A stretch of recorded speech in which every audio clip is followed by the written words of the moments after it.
Bem-vindos ao canal Cerveja Fácil. E hoje a gente vai falar de um estilo que, graças a Deus, ainda é popular no cenário da cerveja artesanal. É um estilo que fez parte dessa história cervejeira. É a Vienna Lager. Na nossa série de estilos esquecidos, a gente falou bastante coisa sobre a origem das lagers claras. E a Vienna Lager, com certeza, está muito envolvida nessa história toda. É um daqueles estilos que conseguiu sobreviver e, graças a Deus, não é estilo esquecido. Tem muita cervejaria que faz aqui no Brasil e ao redor do mundo inteiro, porque é uma lager realmente diferenciada. Tudo começou em 1820, quando Franz Anton Dreyer, o dono de uma cervejaria austríaca, morreu. E ele deixou os seus negócios na mão do seu filho, Anton Dreyer. Só que ele tinha 10 anos de idade. Uma criança. Ele estava muito novo, obviamente, para assumir uma cervejaria. Daí ele passou a próxima década estudando, aprendendo sobre a produção de cerveja. Quando ele já era um jovem adulto, ele decidiu sair numa jornada de aprendizado pela Europa inteira para aprender tudo sobre cerveja. Foi durante essa viagem por diversos países e que ele conheceu Gabriel Sedlmayr II, que na época era o cervejeiro, o dono também, né, da cervejaria Spaten, essa clássica alemã que está vendendo bastante por aí. E também esse cara é um personagem recorrente na nossa série de estilos esquecidos.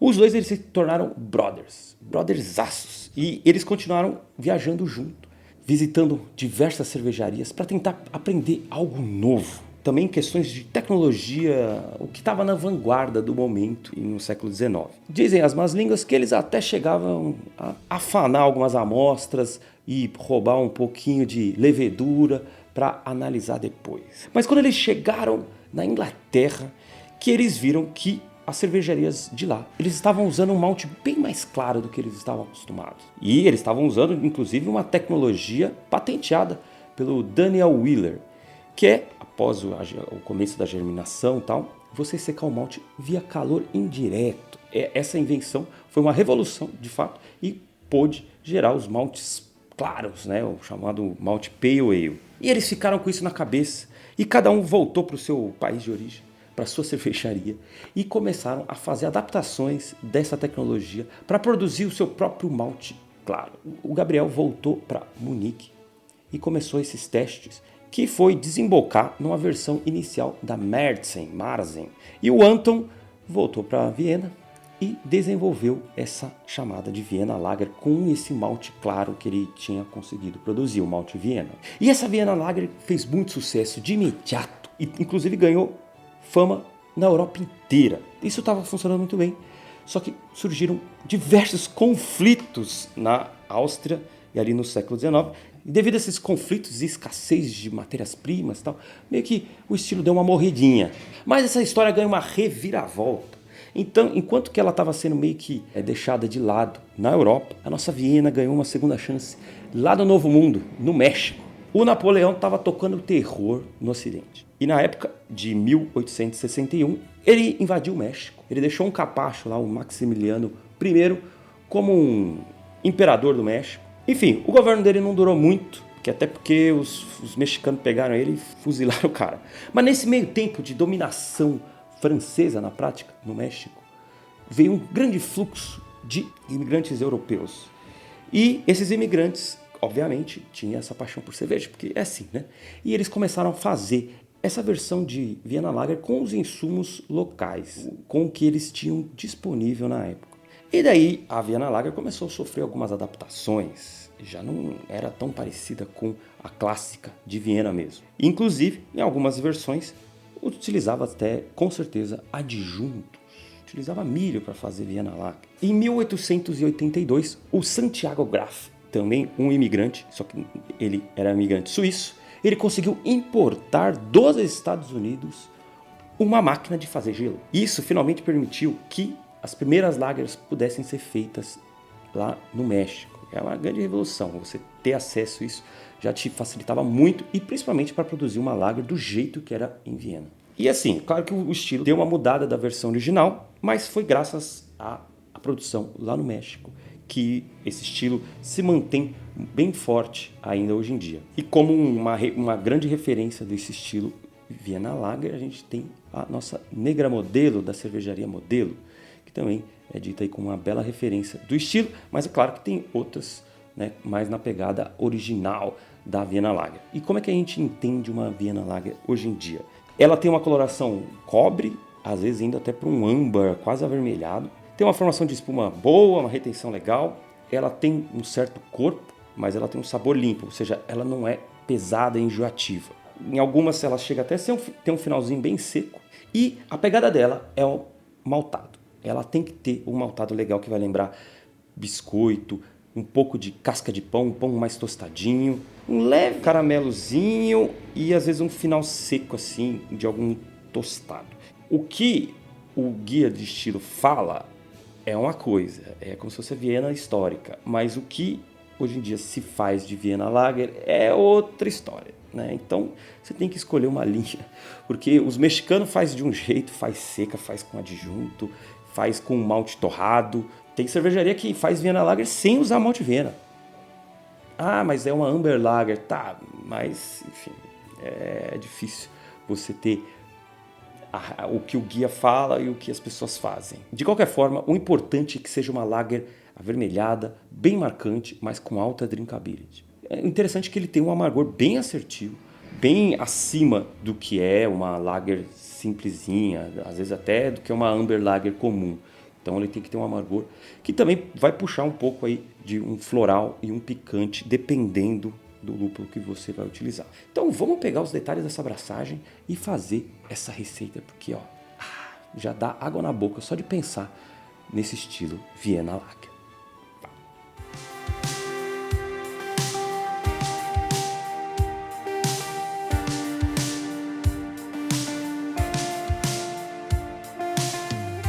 Então vamos lá pegar os detalhes dessa receita, que é da Insumos do Vale.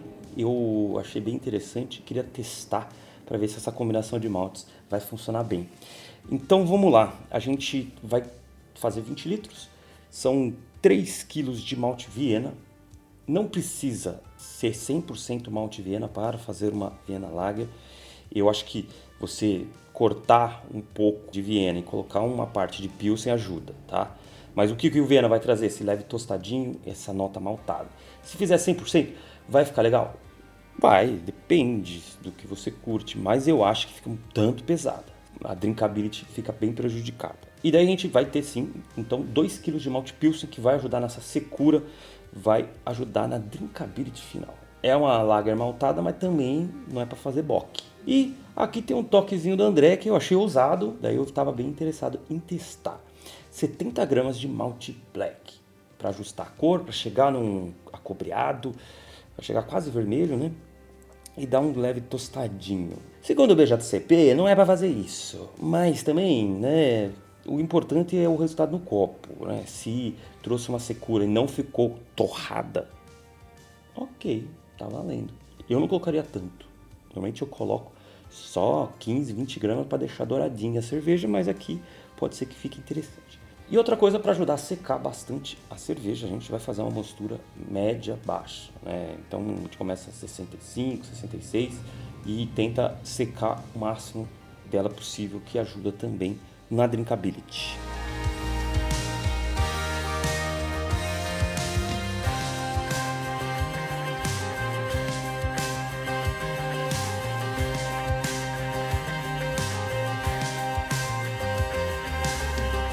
A fervura são 2 adições, não é um estilo muito lupulado, mas vai ter algo marcante aí para equilibrar com as notas maltadas. Então são 15 gramas de Hércules a 60 minutos para dar a base de amargor e um complemento no final, 20 gramas de Mittelfru a 5 minutos. Dificilmente esse Mittelfru vai dar aroma de lúpulo e tal, é muito pouco, mas de qualquer forma ele dá aquele complemento no amargor e também de um sabor de lúpulo nobre, no caso aqui, né?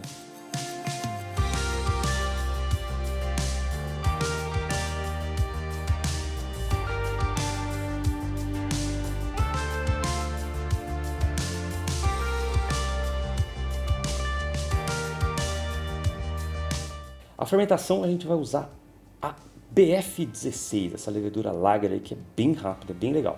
Mas vamos fazer do jeito bacana, hein? Tirei 2 litros de mosto para fazer o starter. Daí eu vou inocular a levedura hidratada, fazer um starterzão para garantir que essa lager vai ficar legal. Enfim, eu deixo 24 horas esse starter, deixo literalmente, não fica com peixinho, não fica com nada. Tem funcionado bem, eu dou uma chacoalhadinha e vai que vai. No dia seguinte ele já tá, a levedura já tá louca ali, cheia de atividade, a gente pode inocular no mosto. E cara, a gente vai fazer a fermentação a 13 graus e foi muito rápido. Então em 6 dias já tinha acabado tudo, toda a atividade praticamente. E daí medi a FG, estava ali na casa de 1010, bem bacana, secou até mais do que a receita planejada do André, então curti. E daí eu subi para 15 ali durante 1 ou 2 dias para terminar essa fermentação, se tivesse algum residual, se tivesse alguma coisa, né? E daí eu usei gelatina e fiz um enfase dessa belezinha no barril post-mix. Então agora a gente vai para o copo e inclusive, tem um convidado que vocês devem conhecer que avaliou essa cerveja, tá bom? Então vamos lá e depois a gente volta.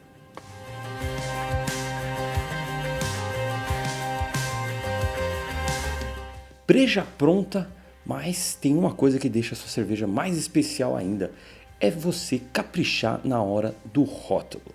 Então, cara, vou deixar o link aí para vocês conhecerem o pessoal da Agência do Cervejeiro. Quem está há bastante tempo no canal sabe que eles têm um serviço muito foda. Você consegue fazer rótulos autoadesivos de alta qualidade, que são muito fáceis de você colocar na sua garrafa. E cara, caprichando no rótulo, sua breja vai ficar ainda mais especial e mais bonita de levar para tudo quanto é lugar. Conversa lá com o Arthur da Agência do Cervejeiro, ele vai te ajudar demais para você mudar a cara da sua cerveja. Tá bom? E depois vai ser só curtir, porque a gente tem que caprichar na nossa cerveja por dentro e por fora.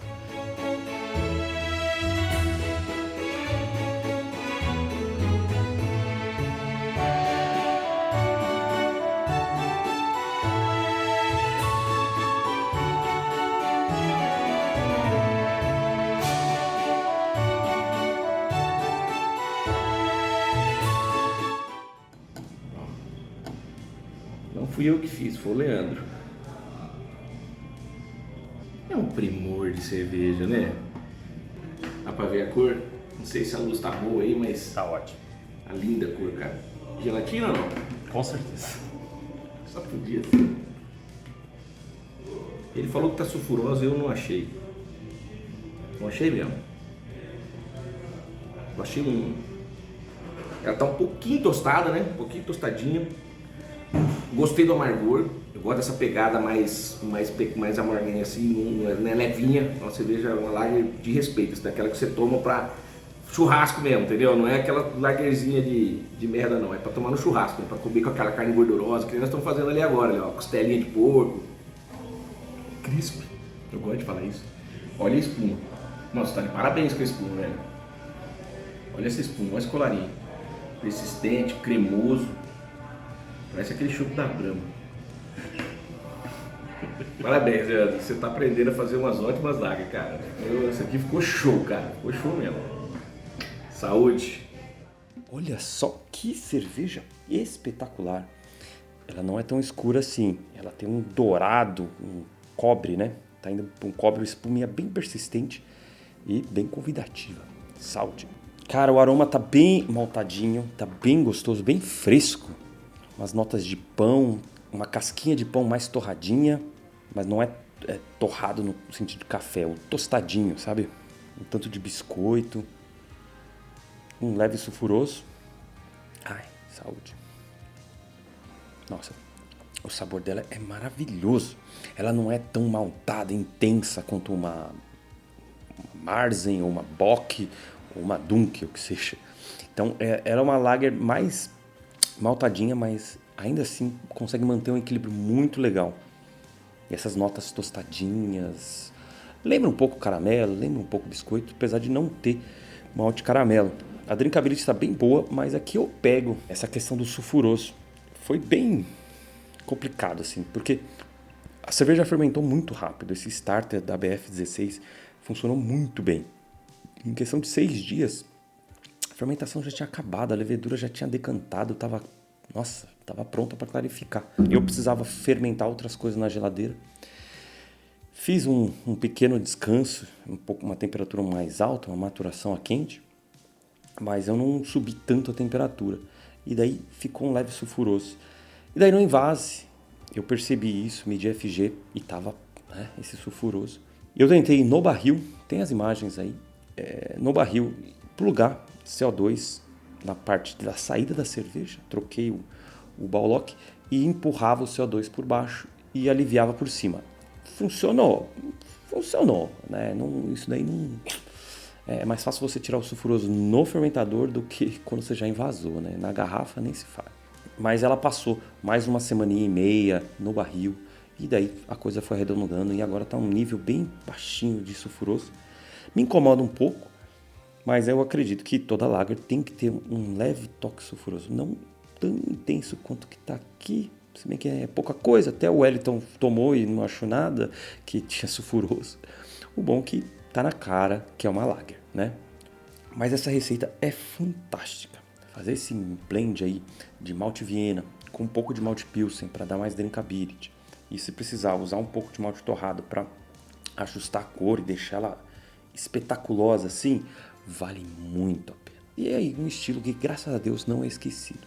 Outra coisa que você não pode esquecer é que no nosso site do Cerveja Fácil a gente tem diversas receitas prontinhas para você abrir a caixa e fazer. E caso você precise daquela ajudinha boa ali, a gente tem nossos cursos online que vão te ajudar demais a você completar essa jornada do grão ao copo. Seja você iniciante ou já um pouco mais avançadinho, quer mexer com barril, quer começar a desenvolver suas receitas, quer pensar em cervejas mais rápidas para você fermentar, para que nunca falte cerveja.